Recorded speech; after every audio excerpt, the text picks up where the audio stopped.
Speaker, I rise in support of this final amendment, the Bishop-Holt motion to recommit, in order to increase funding for grants for transportation security and counterterrorism. Intelligence seized from Osama bin Laden's compound indicates that al-Qaeda was targeting America's railroads on the 10th anniversary of the 9/11 attacks. Earlier in 2009, the FBI disrupted a plot to blow up trains in New York City and in Washington, D.C. The 9/11 Commission placed some of the blame for the intelligence breakdown before the 9/11 attacks on a failure of imagination. But today we don't have to imagine the damage a terrorist could do on a rush-hour commuter train. That is evident from the tragedies in Madrid, London, and Mumbai. An even more deadly attack could occur on a train carrying hazardous chemicals through a major city, including trains that pass regularly only a stone's throw from the U.S. Capitol. While airline security upgrades over the past 10 years can help prevent another 9/11, we still face an evolving threat to multiple modes of transportation. In fact, trips by rail exceed air travel by 18 times, yet air travel receives over 200 times more federal security funding per passenger than rail. The House is not in order. The gentleman is correct. The House is not in order. Please take your conversations off the floor. The House will come to order. The gentleman may continue. Thank you, Mr. Speaker.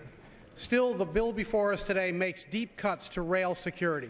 It provides no specific funding for transit, rail, or bus security grants in 2012. Instead, it rolls 9 grant programs together to compete for funding that has already been cut 55%. That's not a failure of imagination. That's a dereliction of duty. In response, the Bishop-Holt amendment would increase funding for grants for transportation security and counterterrorism by $75 million, fully offset with a reduction in funding for the National Bio and Agro Defense Facility, otherwise known as NBAF. While the DHS insisted a new billion-dollar animal disease research lab in the heart both of Cattle Country and Tornado Alley is completely safe, both the GAO and the National Academy of Sciences have found many faults in safety and in cost overruns. In fact, most of us agree with the National Academy of Sciences that the risk of a release of foot and mouth disease in America's heartland must be better addressed before DHS proceeds with construction. We have much higher Homeland Security priorities than beginning a new billion-dollar facility that will replicate many of the existing functions already conducted at our federal labs. 14 million Americans ride mass transit every day in our nation's urban areas, with millions more riding commuter or passenger rail each year. If we understand the clear threat to these passengers and accept that efforts to protect them are underfunded, we must do more to keep them safe.